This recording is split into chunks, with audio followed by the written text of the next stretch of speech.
All right, let's move on to the Denver Nuggets. Your reigning, defending, undisputed NBA champions. Brendon, most important player. Can I give here? I'm going to give a troll answer for this because I think there's like just a very simple answer for this. It's Nikola Jokic because A, he's great, and B, I just want to see when he actually gives a shit. Because I just think the first month might just be like Jokic fucking around a little bit and like thinking about his horses. Yeah, I don't know if we're getting a month out of him. This guy. I mean of him fucking around. I don't mean like being. No, I know. I'm saying I think it might be like 6 months post trade deadline, maybe March.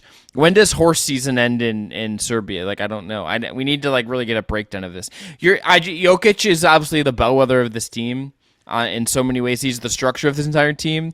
So my troll answer to this, because I think, the real answer is probably like Jamal Murray or like Michael Porter Jr. or something. But like my troll answer that is probably like somewhat grounded in reality is Nikola Jokic, and when he like actually locks in and is in shape.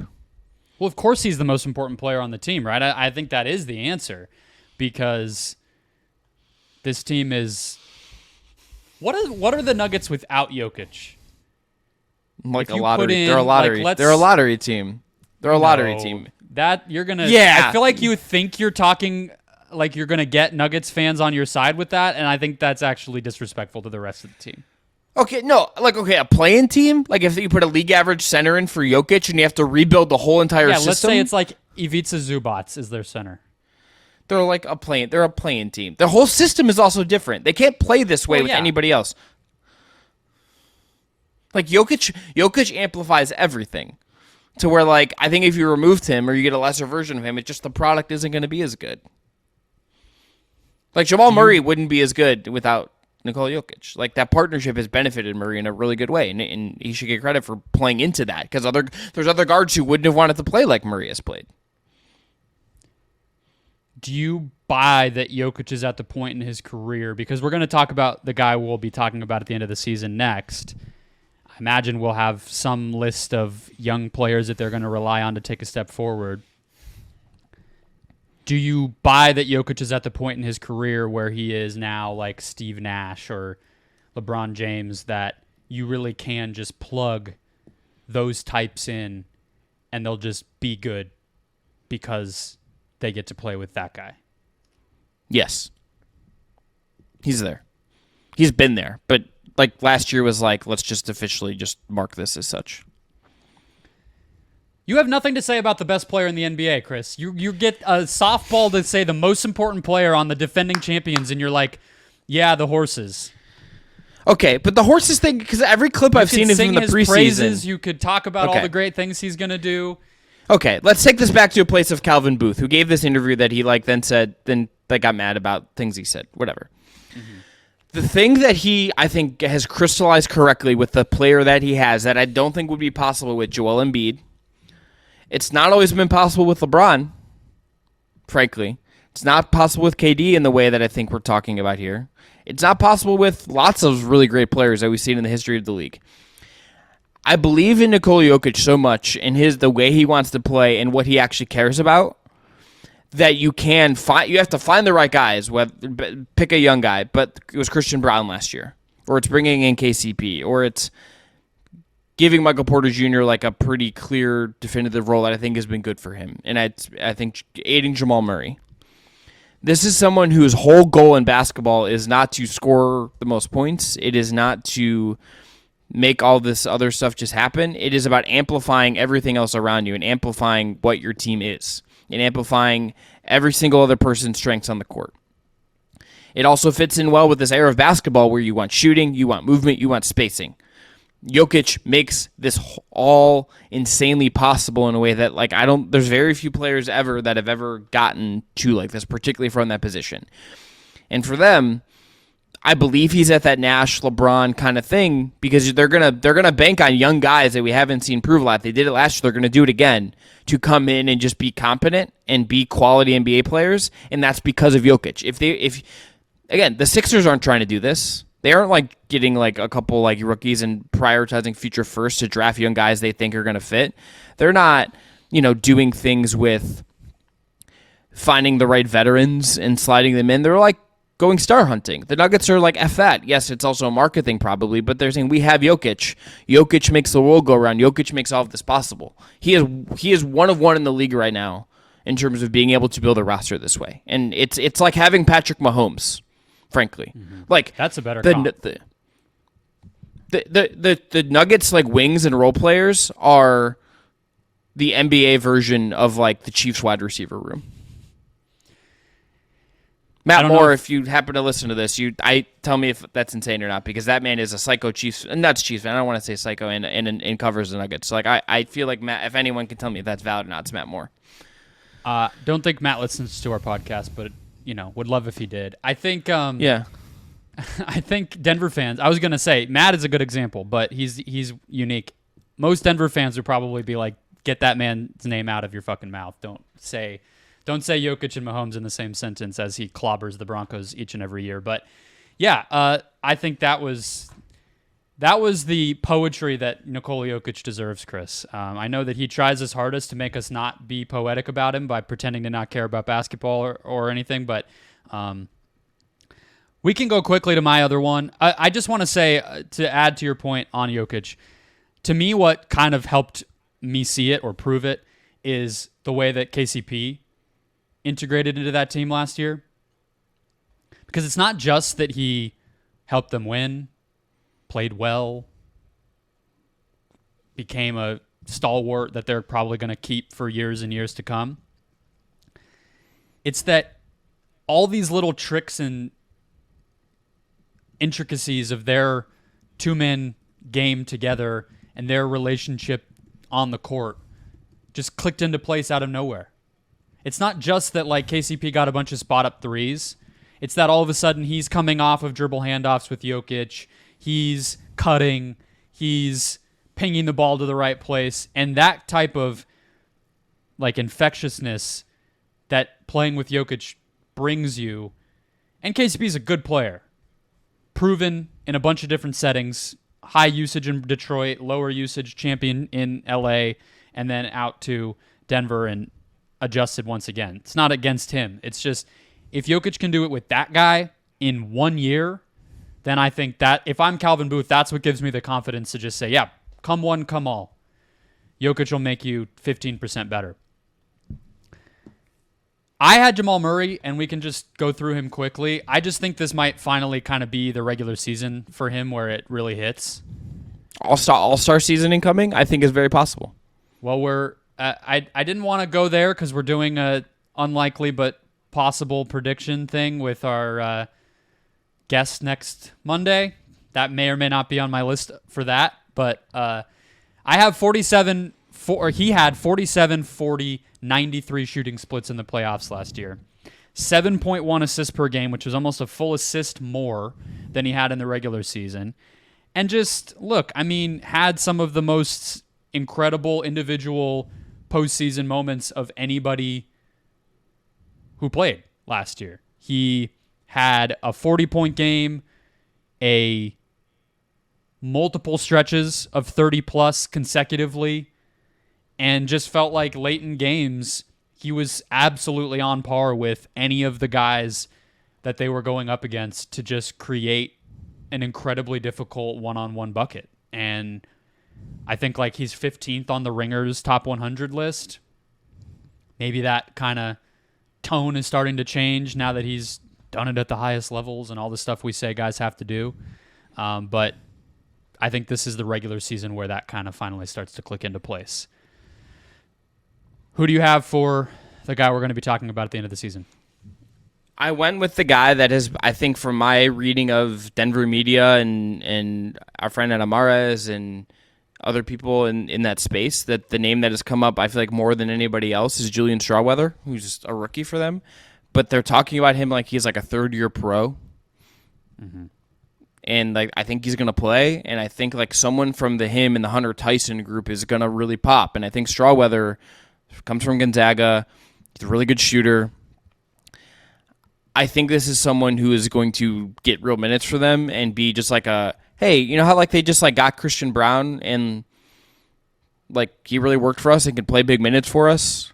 I think Strawweather has the best chance of Hunter Tyson and those guys to be that guy for them this year. And there's just always going to be need for a guy who can shoot it like this and who can acclimate really quickly to what you're going to do. And the Nuggets have proven, I think, that they're willing to trust young guys, even if it's 15, 20 minutes a game.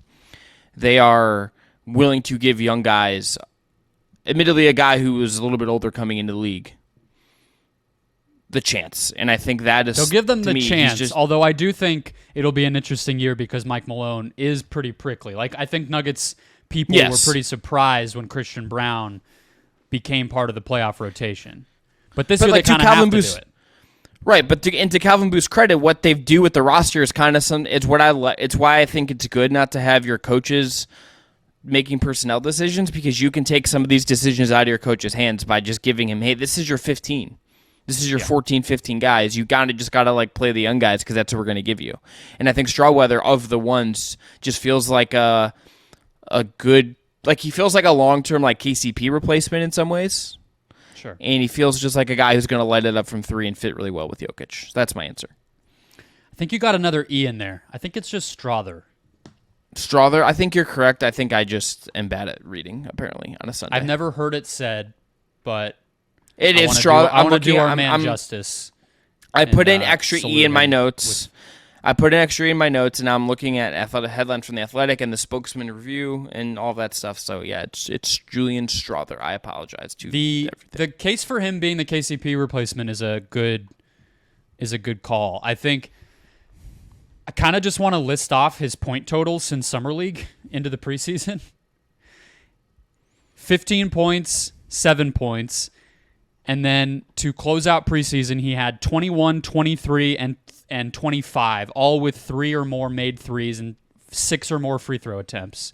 Then we get to preseason, 20 or more points in 2 of 4 games. In the other ones, he had 16 and 12. Again, made 2 or more threes in each of those games and got to the line pretty consistently. Like, I don't know what his defensive upside will be, but obviously the fact that he's 6'6" and experienced makes you feel good that he can at least survive defensively in what will probably be a pretty small role, all things considered, because we're looking at Christian Brown ahead of him. I think Reggie Jackson will play. They just extended Zeke Naji today, who we didn't talk about, but obviously that's a center who will get some minutes. I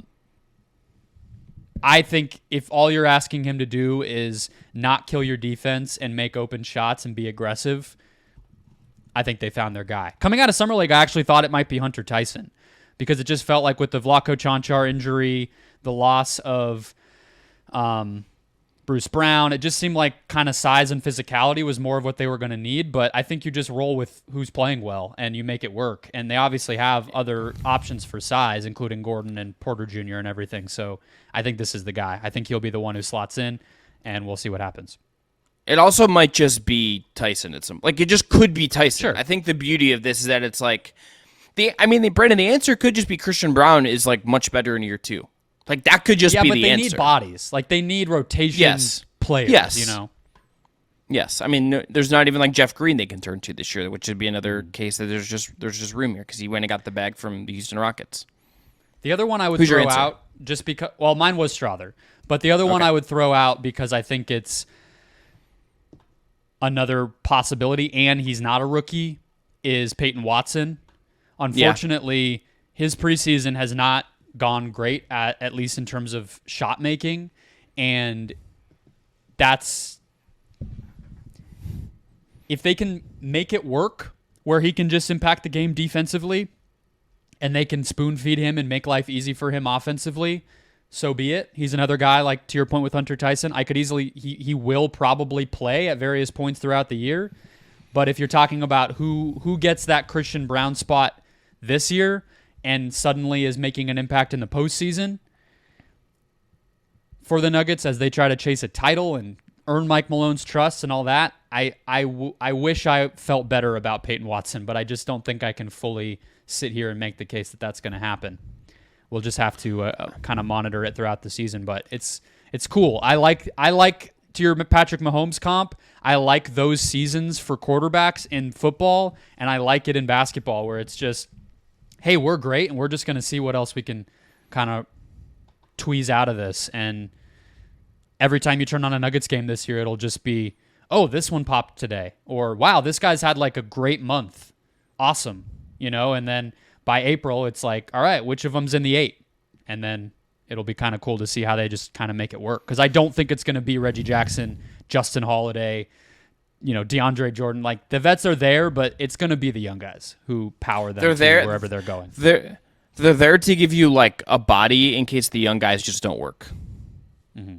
That's that. Like, and I think Zeke Naji could be an answer here, but we'll see if that actually pops. It's kind of been waiting for. And when Zeke you back Naji up the best player, it's kind of hard to be that. Yeah, guy. but it's just but you never know. All right, let's go to best lineup. Brendon, what was last year's best lineup, and what are you thinking for this year?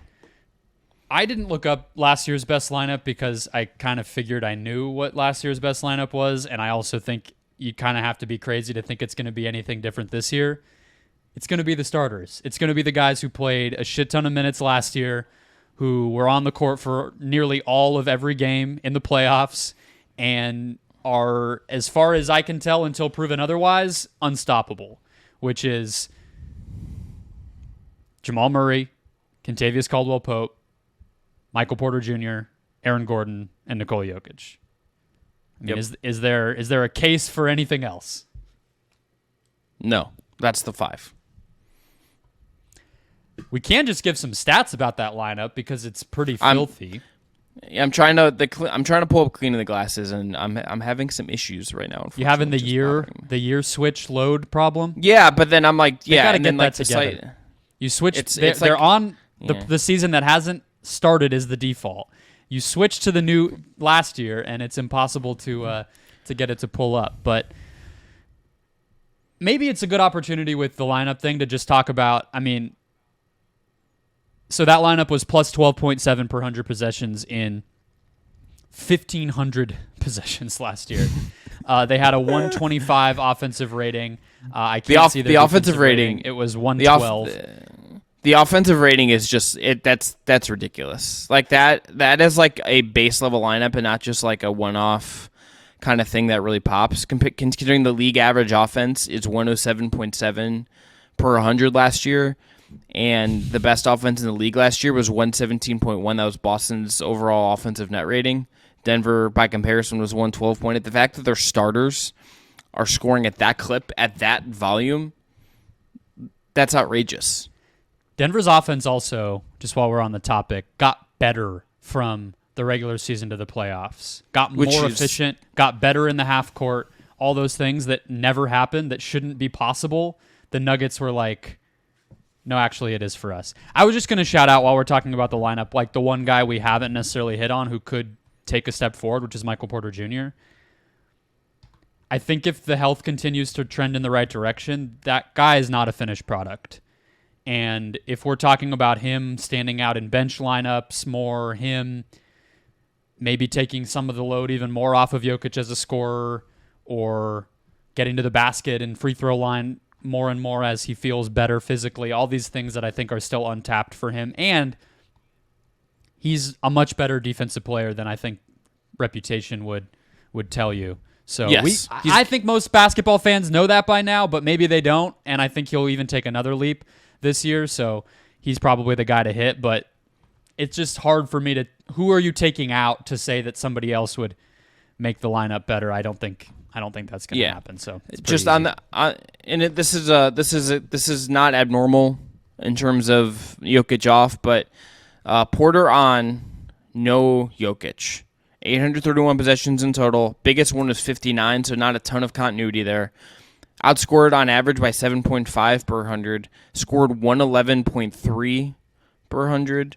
Defensive rating of 118.8.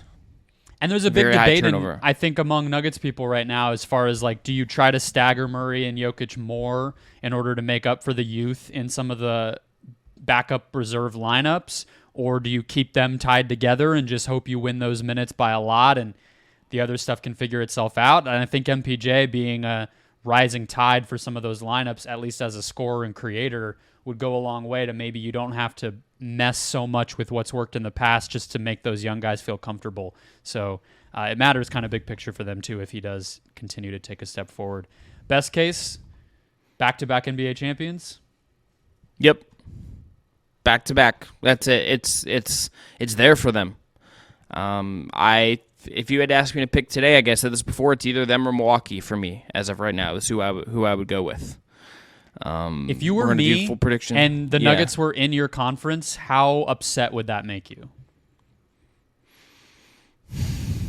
I imagine the Suns are not exactly this analogy I'm going to make, but it's probably similar to how like Hawks fans felt when like LeBron was just in their conference for like 5 years, and it's like everyone gets named, like we get named Eastern Conference, we all get named All-Stars, and like our starting five with DeMar Carroll is the Eastern Conference Player of the Week, and then the Cavs just show up in the playoffs and are like, okay, you're cooked now. This is over. Like, we run this shit, and it just happens. And it's not quite that because the gap isn't as big. But it's got to be annoying, right? You know? Doesn't feel great. Yeah. Like, I mean, like, if you're, like, Matt Ishby is probably, like, up at night thinking, like, just frustrated about it. You know, I'm sure Frank Vogel's, like, whole, like, mode the next 9 months is going to be, like, how do I build the defense with this group to defend Nikola Jokic well enough? They're definitely forcing me to. It's like, as I get ready to do predictions for Locked On Suns and whatnot, it's like, make my audience happy, be honest about how good the Nuggets are. I went through it already in the second round last year where I was like, I want to give the Suns some credit. I don't want my audience to think I'm just a hater, but also I think the Nuggets are going to win, and it's not a fun place to be. It's just a Grim Reaper in my closet every single night when I go to bed. Not the Slim Reaper though, which is still a great nickname. Well, I also would say this. He's not in my closet. He's around. He's here. Yeah, okay. I don't know what I was doing there, but I just went for something. The other thing I would say is that, and I mean this endearingly to like nutso local fans, I just think also like local fans sometimes they're just so like in their own little bubble that you're never going to get to them no matter how positive or negative, like how positive you are about the team they love. No, because like local fans are always making the case why what could happen to allow them to surpass a challenge. It's not like they don't think the Nuggets are good, but it's like, well, but then the Suns could do X. It's like, yeah, they could. Are they? No, because the Nuggets are insane. Yeah, or they like attached to like one guy. It's like right now, like I had on the Locked On Cavs like comments, we had a guy like saying that like Amani Bates is better than Max Strus, and I'm just like, what are we doing here? Exactly. People like just, my guy. I'm like, they lose their minds. Eternal optimism. By the way, I meant to say this off air, but we're here. Might as well. Cavs preseason, we got a Mitchell, Wade, Niang, Strus, Mobley lineup. Yeah. Oh yeah. Hell yeah. Oh yeah.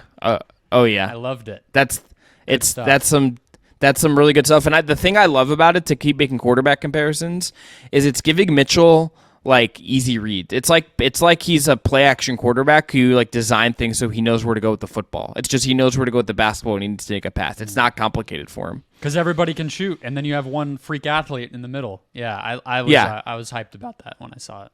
Yeah. It's doing the Lord's work to tell Donovan Mitchell you're setting him up for success if you're trying to keep him and whatnot, if I'm being honest. It's smart. See, we have shooting. We have all the stuff you could possibly want, Donovan, and this young center who might get better. All right, over-under for the Nuggets is 52.5. Might get better. He will get better. He will get better. We didn't do worst case. Is worst case just like they lose in like the second round, just like freakily? Like losing the Western Conference Finals? Yeah, I agree. I think it's like it. Yeah. Who would you say is the most likely to beat them in the West? The Suns. Yeah, I agree. I don't think that the way that the Warriors and Lakers built themselves as defense-first teams stands a chance, personally. I think if there's ever, the only case I would make for the Lakers is that if LeBron has one more like Predator LeBron series in him, Denver does not have an answer for that. I just don't know if he can. I know. I can never quit LeBron is the thing. I just can't. I think Aaron Gordon's a pretty good answer for LeBron. I mean, you're not ever going to stop him if he's at the apex level you're talking about, but yeah. I just don't know if he can get there. I don't know if he can get there like the same way you really would need him to like make life hell for a team like that. Yeah. But under. I think it's the Suns just because you have to stop them enough And I don't know if the Suns can do that. Right now, I don't think they can, but you have to stop them and make life hard enough on them, but then you have to keep up with them offensively. And so that's why I think the two East teams and the Suns are the kind of best opponents for what Denver does. Yeah, 52.5 is obscenely low. It feels like whoever made that line and said it is very much just like watching the same videos I referenced earlier about Nikola Jokic, just thinking about his horses. Like the West is obviously better than the East, so if we're comparing it to Milwaukee or Boston, it's like I get that I don't expect the West to give as many wins to the top seeds, but I just think there's a lot of outcomes where Denver is a mid-50s team and not a lot where they're like a high 40s team. So 52.5 just feels, as far as like a betting line, very, very low. They also won 53 last year and didn't really care for the last month of the season. And if the Suns or Warriors or Lakers push them a little bit more, and maybe the top of the West, which I think is going to happen, is a little sets itself apart, and we don't have like a Sacramento or a Memphis like middling team breaking its way through this year, then you're probably talking about like the top four having closer to 50 and the bottom of the West having, more like 500 records, and that helps Denver. So it's outside of injury again. I don't see really the case for the under here.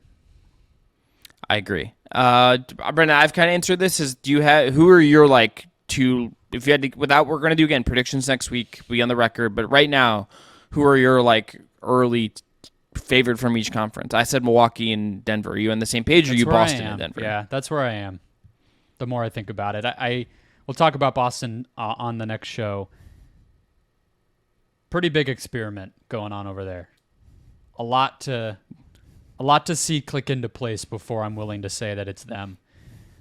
I just feel better about the structure of both Milwaukee and Denver. The fact that they were able to, Denver didn't even really make any improvements, but the fact that Milwaukee was able to make their improvement without changing kind of the main structure of their team too much, and that Denver kept the structure and didn't really have to change anything, like in a season that's going to be pretty experimental and weird, that matters to me. So that's why I have those two, because the Suns are the same way. I have no idea what the Suns are right now. How could I pick them to win the championship?